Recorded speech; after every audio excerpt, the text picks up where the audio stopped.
पुष्पी पादपों में लैंगिक जनन होता है तो फूलों द्वारा। मानव मानव मादा के जनन तंत्र का भाग नहीं है तो शुक्रवाहिनी नहीं होता, यानी कि मानव मादा के जनन तंत्र का भाग नहीं है शुक्रवाहिनी। और नर युग्म एवं मादा युग्म के संलयन को कहते हैं, कि नर युग्म एवं मादा युग्म के संलयन को कहते हैं। तो इसमें से कोई नहीं है। निम्नलिखित में से कौन एक लिंगी पादप का उदाहरण है? तो इनमें से पपीता जो है एक लिंगी पादप का उदाहरण है। मुकुलन द्वारा प्रजनन किसमें होता है? तो इष्ट में होता है। और पुष्पों यानी कि फूलों में नर प्रजनन अंग होता है तो पुंकेसर, यानी कि फूलों में जो है नर प्रजनन अंग होता है पुंकेसर। और द्वि विखंडन होता है आपका अमीबा में, पैरामेसियम में, रिसमेनिया में, सभी में जो होता है आपका द्वि विखंडन होता है। निम्न में से किस जीव में जो है बहु विखंडन होता है? तो मेरिया परजीवी में जो है बहु विखंडन होता है। बायोफ्लाइम के कौन से भाग में कायिक प्रबंधन होता है? तो पत्तियां। मानव मादा में अंडाणु निषेचन होता है तो फिलोपियन नलिका में। तने द्वारा कायिक प्रबंधन होता है तो पुदीने में, हल्दी में, अदरक में, इनमें सभी में होता है। खंडन द्वारा जनन होता है तो सितरा मछली में जो खंडन द्वारा प्रजनन होता है, जनन होता है। कायिक प्रबंधन संभव है तो आपका जड़ द्वारा, तना द्वारा, पत्ती द्वारा, में से सभी के द्वारा होता है। तने पर उपस्थित कलिकाएं पाई जाती है, यानी कि तने पर जो उपस्थानिक कलियां पाई जाती है आपका आलू में। मुकुलन द्वारा अलैंगिक जनन होता है तो हाइड्रा में जो है मुकुलन द्वारा होता है। और अलैंगिक जनन का मुकुलन द्वारा होता है इष्ट में। निम्नलिखित में तो कौन माधव में मादा जनन तंत्र का भाग नहीं है? तो आपका शुक्रवाहिनी जो है मादा जनन तंत्र का भाग नहीं है। और परागकोश में होते हैं आपका परागकण। और गतिशील जनन कोशिका को नर युग्म तथा जिस जनन कोशिका में भोजन का भंडार संचित होता है उसे क्या कहते हैं? तो मादा युग्म कहते हैं। एड्स रोग का प्रमुख कारण क्या है? तो असुरक्षित यौन संपर्क।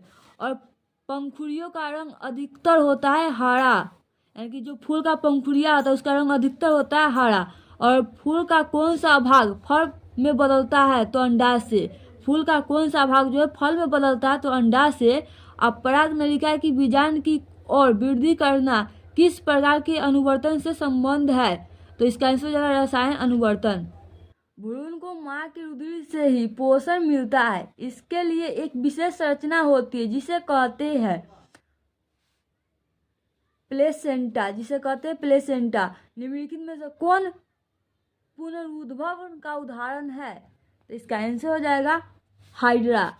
और पुंकेसर पुष्प का कौन सा यानी कि पुंकेसर पुष्प का जो कौन सा जननांग है? तो ये नर है। और युग परिपक्वता की अवधि को क्या कहते हैं? तो युवा आरंभ। और स्त्रियों का युवा आरंभ के लक्षण है, स्त्रियों के यौवना आरंभ का लक्षण है स्तनों में वृद्धि, निस्तंभों का उभरना, रजोधर्म का प्रारंभ, सभी हो जाएगा। मनुष्य का नर जनन, मनुष्य में जो नर जनन नाग निम्नलिखित में से कौन है? तो इसका आंसर वृषण, मूत्रमार्ग और शुक्रवाहिनी सभी है। और शुक्राणु का मोचन कहाँ होता है? तो शुक्राणुओं का मोचन कहाँ होता है? तो वृषण में होता है। स्त्रियों में अंडाशय की संख्या होती है 2 और मनुष्य में निषेचन के फलस्वरूप बनता है तो युग्मज बनता है। और वृषण में बने शुक्राणु संचित होते हैं, आपका आदि वृषण में संचित होता है। वैसे परिवर्तन जो जीवों के नियंत्रित से बाहर होते हैं कहलाते हैं, यानी कि वैसे परिवर्तन जो जीवों के नियंत्रण से बाहर होते हैं कहलाते हैं आपका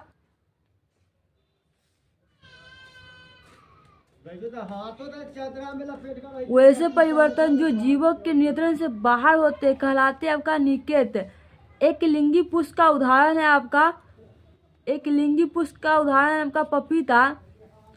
और मानव जो है किस आयु में परिपक्व एवं क्रियाशील होता है?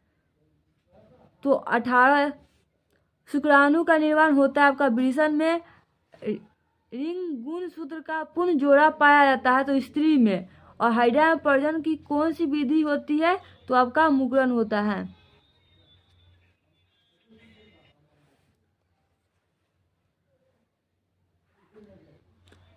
हाइड्रा में जो है प्रजनन की कौन सी विधि पाई जाती है? तो मुकुलन। पुष्प का कौन सा भाग जो है परागकण बनाता है? तो पुंकेसर। गन्ना, गुलाब एवं अंगूर के कृषि में किस जनन विधि का उपयोग किया जाता है? तो इसका आंसर हो जाएगा कायिक विधि का। मादा जनन तंत्र में दोनों अंडावहिकाएं संयुक्त होकर एक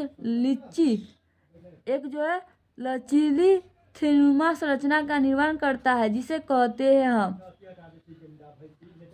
गर्भाशय। माँ के उदर से पोषण मिलता है। माँ के उदर से पोषण किसको मिलता है? तो भ्रूण को।